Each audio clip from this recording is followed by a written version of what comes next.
How friends, कैसे हैं आप? I hope you fine. So आज की वीडियो में बात करेंगे पंजाब कोर्ट एक्ट 1914 के बारे में। और पंजाब कोर्ट एक्ट में जितनी भी प्रोविजंस हैं, सारी प्रोविजंस का जो भी निचोड़ होगा, जो समरी होगी, आपको इसी वीडियो में आज मिलने वाली है। तो पंजाब कोर्ट एक्ट जो है, सबसे पहले हम जान लेते हैं पंजाब कोर्ट एक्ट बनाने की क्या ज़रूरत पड़ी और क्यों बनाया गया Punjab court act.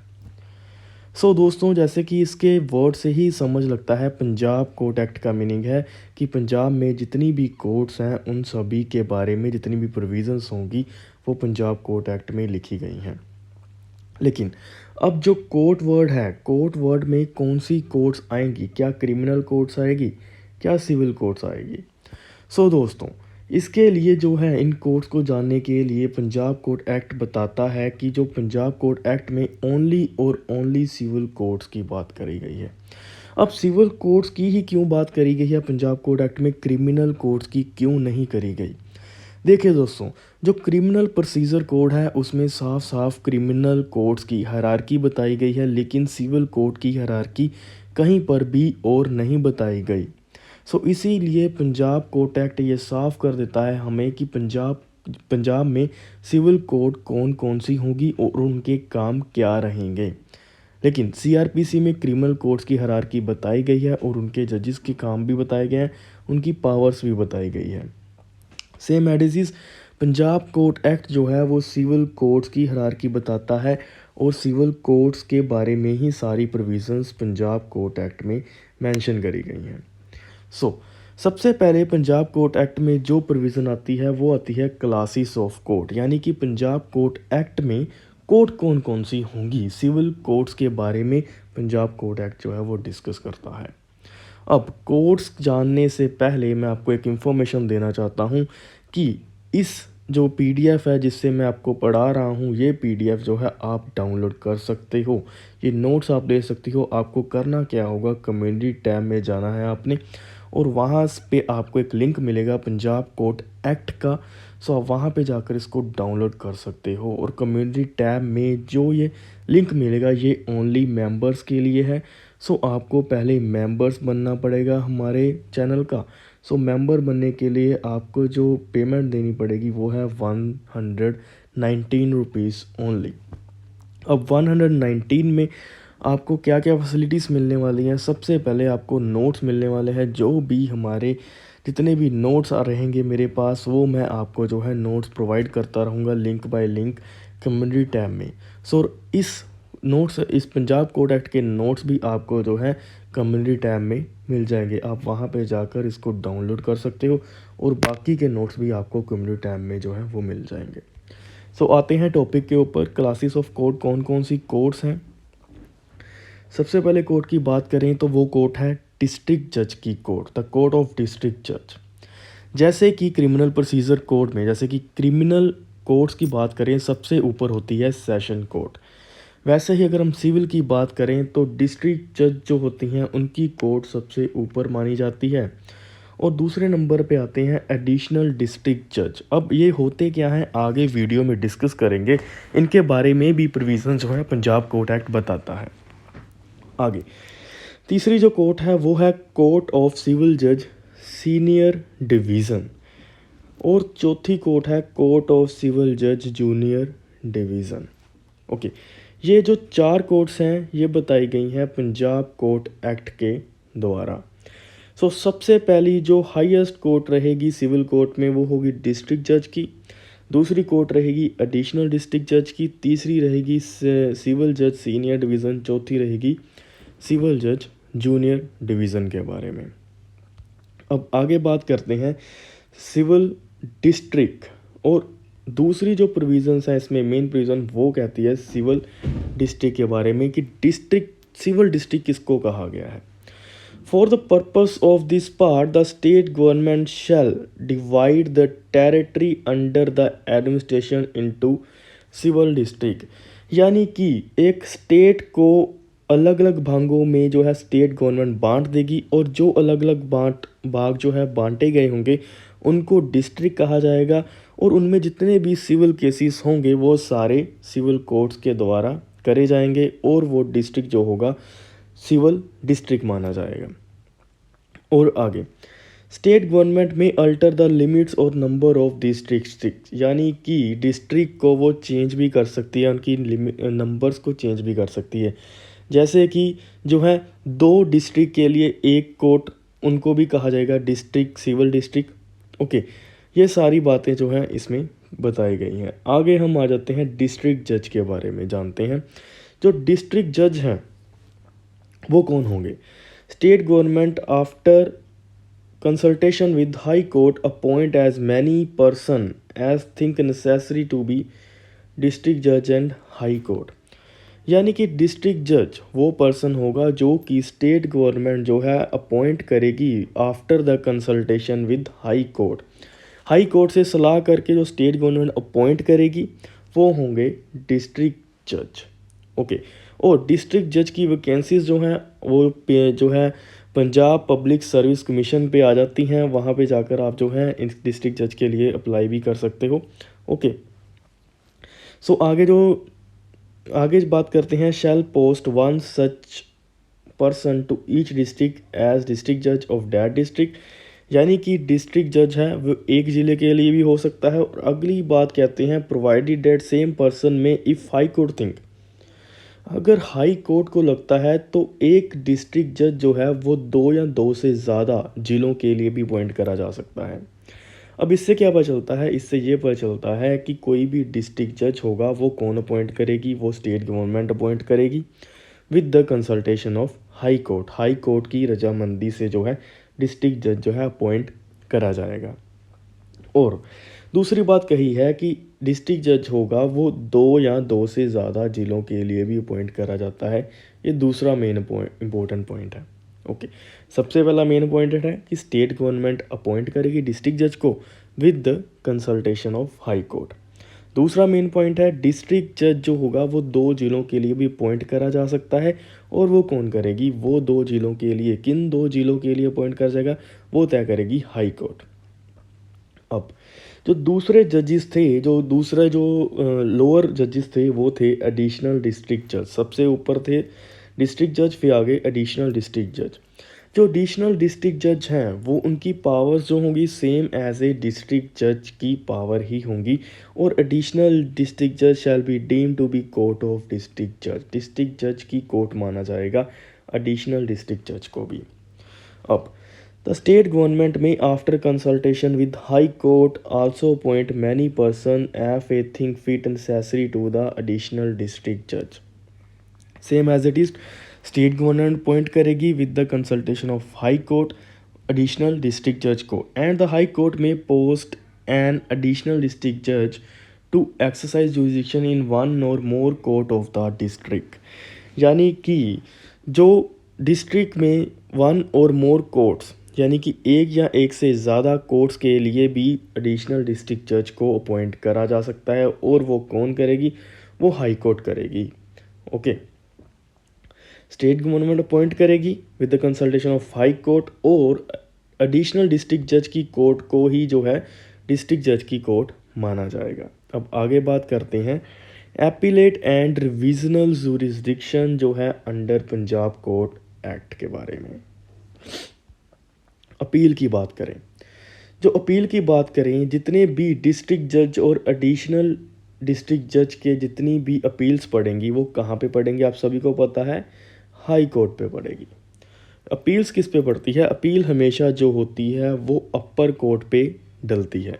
So as it is जो डिस्ट्रिक्ट जज होंगे, एडिशनल डिस्ट्रिक्ट जज होंगे, इनके डिसीज़न की अपील कहाँ पड़ेगी? हाई कोर्ट में पड़ेगी। अब आगे बात करते हैं, जो अपील होगी वो सिविल जज सीनियर डिवीज़न और सिविल जज जूनियर डिवीज़न की कहाँ पे पड़ेगी? पहले अपील की बात करी जो डिस्ट्रिक्ट जज और एडिशनल डिस्ट्रिक्ट जज की। अब बात करते हैं सिविल जज सीनियर डिवीज़न और जूनियर डिवीज़न के बारे में। Save as foresaid, an appeal from a decree on order of civil judge and civil judge junior division shall lies to district judge irrespectively the value of original suit। यानी कि इसमें साफ clear कर दिया गया है डिस्ट्रिक्ट जज के पास सिविल जज सीनियर डिवीज़न की और सिविल जज जूनियर डिवीज़न की जो है अपील पड़ेगी। अब सिविल जज सीनियर डिवीज़न और जूनियर डिवीज़न के ऊपर कोर्ट कौन सी होती है? वो होगी डिस्ट्रिक्ट जज की कोर्ट। अब डिस्ट्रिक्ट जज की कोर्ट पे सिविल जज जूनियर डिवीज़न और सीनियर डिवीज़न की अपील जो है वो पड़ेगी, ये कहता है हमारा पंजाब कोर्ट एक्ट। अब इसका क्लोज 2 जो देखते हैं वो कहता है subject to the provision of सब close 3 an appeal to the court of district जज शैल बी हेard बाय डिस्ट्रिक्ट जज और बाय एडिशनल डिस्ट्रिक्ट जज। यानी कि जो अपील हम डिस्ट्रिक्ट जज पे कर रहे हैं वो अपील जो होगी वो एडिशनल डिस्ट्रिक्ट जज भी जो हैं वो सुन सकते हैं, क्योंकि एडिशनल डिस्ट्रिक्ट जज हमने पीछे पढ़ा था वो सेम पावर रखते हैं एज ए डिस्ट्रिक्ट जज की। अब थर्ड क्लोज कहता है एन एडिशनल डिस्ट्रिक्ट जज shall hear only such appeal as the high court may general or special order direct और एज डिस्ट्रिक्ट जज of the district may make over to. यानी कि इसमें यह कहा गया है कि एडिशनल डिस्ट्रिक्ट जज कब अपील सुनेगा। हमने कहा कि एडिशनल डिस्ट्रिक्ट जज जो है वो डिस्ट्रिक्ट जज के बिहाफ पे अपील सुन सकता है, लेकिन वो कब सुनेगा, यहाँ पे 2 कंडीशन मेंशन करी गई हैं। कौन सी कंडीशन? जब हाई कोर्ट जो है उसको ऑर्डर देगा, एडिशनल डिस्ट्रिक्ट जज को ऑर्डर देगा कि आप अपील सुन सकते हो, और दूसरी बात जब डिस्ट्रिक्ट जज ही जो है उनको हैंड ओवर कर देंगे अपना केस कि आप जो इस अपील को आप डील करोगे।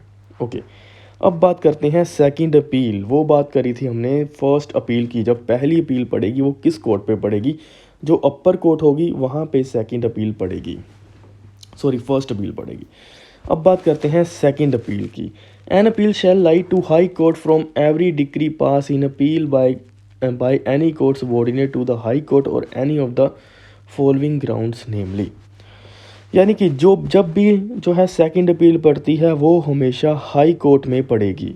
सेकंड अपील हमेशा हाई कोर्ट में ही डलेगी, कोई और कोर्ट में हम नहीं कर सकते अपील सिविल केसेस में, ये कहता है पंजाब कोर्ट एक्ट। अब जो अपील है हम कौन सी ग्राउंड्स पे कर सकते हैं? पहली ग्राउंड है the decision being contrary to law और सम कस्टम और usage having the force of law.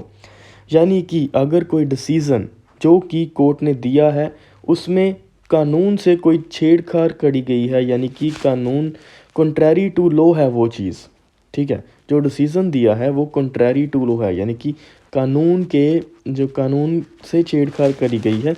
इस केस में जो है अपील सेकंड अपील पड़ेगी हाई कोर्ट में, ये एक ग्राउंड है। दूसरी ग्राउंड है the decision having fail to determine the some material issue of law.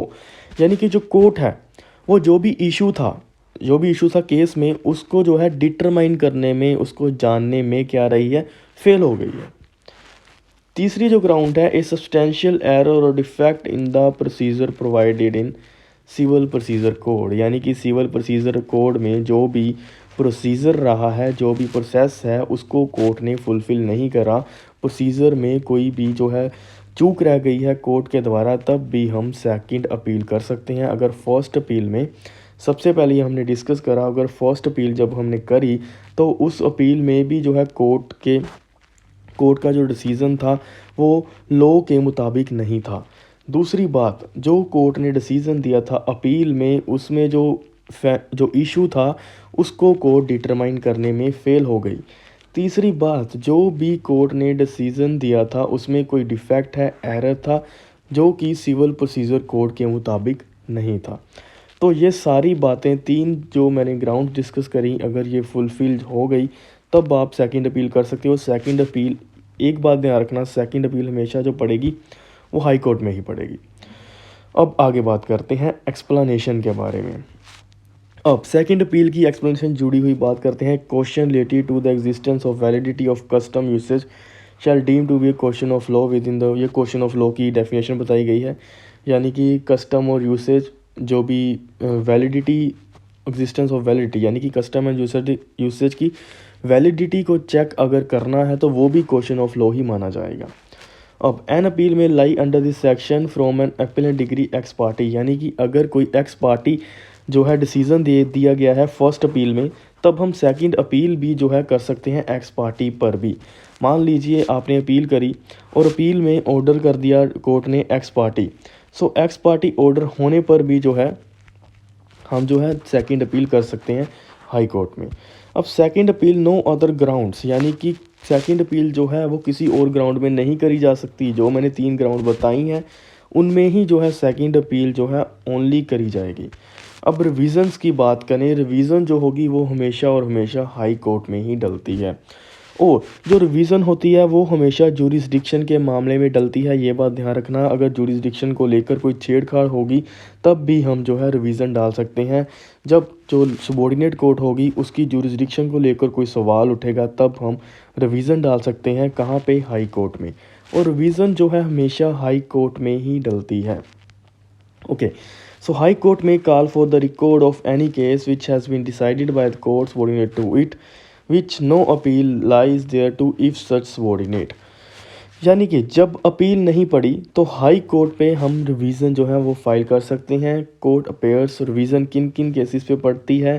पहली है जब jurisdiction to have exercise jurisdiction non vested in by law, यानी कि वो कोर्ट ने डिसीज़न दिया है जो कोर्ट जो है उसको डिसीज़न देने में समर्थ ही नहीं है अकॉर्डिंग टू द लॉ, वो दे ही नहीं सकती अकॉर्डिंग टू लॉ, यानी कि बियॉन्ड द जूरिसडिक्शन हम कह सकते हैं। ओके, सो दूसरी बात है to fail to exercise a jurisdiction so vested, यानी कि वो अपनी जूरिसडिक्शन को जो उसको मिली है उसमें फेल हो गई है उसको लागू करने में।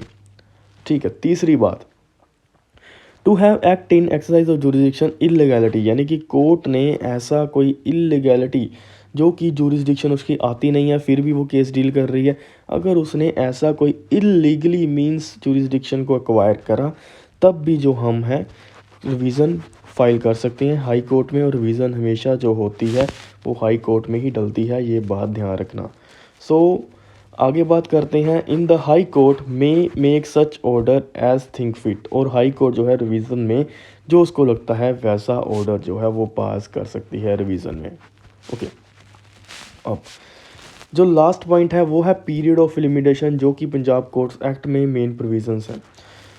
The period of limitation for an appeal, appeal अब हम कितनी देर में करेंगे ये पंजाब कोर्ट एक्ट ये भी बताता है कि हमने जो है appeal section 41 Punjab court act का डील करता है। सेक्शन 41 कहता है कि जब भी अपील हम करेंगे तो 90 डेज़ में हमें अपील जो है वो करनी होगी।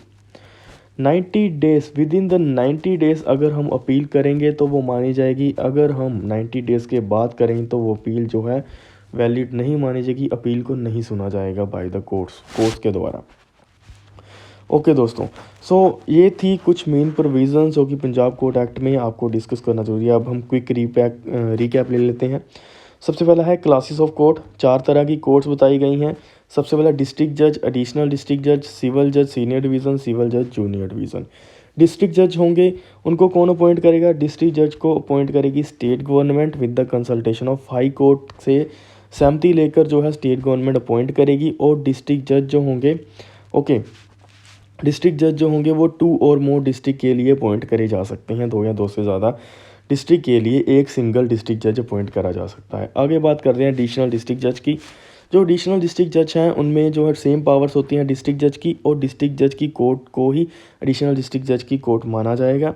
ओके, आगे बात करते हैं एडिशनल डिस्ट्रिक्ट जज shall be deem to B court of district जज same as it is. Okay, सो आगे बात है सिविल जज सीनियर डिवीज़न और जूनियर डिवीज़न की। सिविल जज सीनियर डिवीज़न और जूनियर डिवीज़न जो होंगे उनको भी अपॉइंट कौन करेगी? Same as it is state government करेगी with the consultation of high court करेगी। अब अपील की बात करें तो डिस्ट्रिक्ट जज और एडिशनल डिस्ट्रिक्ट जज की अपील कहाँ पड़ेगी? हाई कोर्ट में पड़ेगी, ये बात ध्यान रखना। और सिविल जज सीनियर डिवीज़न और जूनियर डिवीज़न की अपील कहाँ पड़ेगी? अपील पड़ेगी डिस्ट्रिक्ट जज के पास। सेकंड अपील की बात करें, सेकंड अपील जो होती है हमेशा हाई कोर्ट में पड़ती है, ये बात आपने ध्यान रखनी है।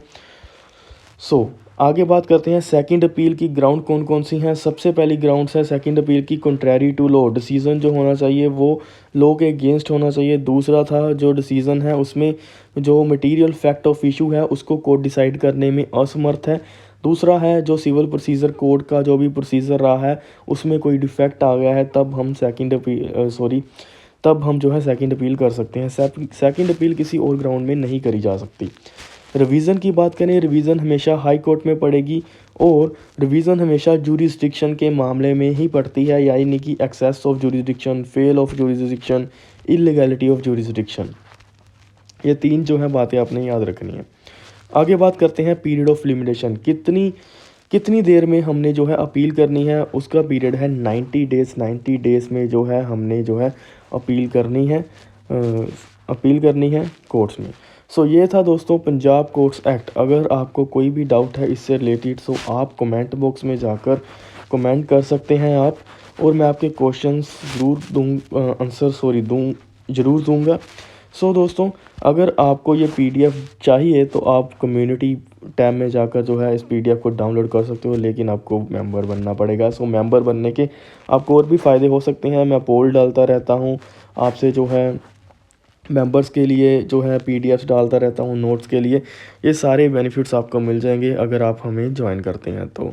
सो अगली वीडियो में मिलते हैं, तब तक के लिए इस चैनल को सब्सक्राइब ज़रूर करते हैं, दोस्तों के साथ शेयर जो है वो करना मत भूलिएगा। लीगल एजुकेशन और नॉलेज लेने के लिए हमारे चैनल को सब्सक्राइब ज़रूर करें, ताकि जब भी मैं कोई वीडियो लेकर आऊँ आपके पास उसकी नोटिफिकेशन आ जाए और आप उस वीडियो को देख सको।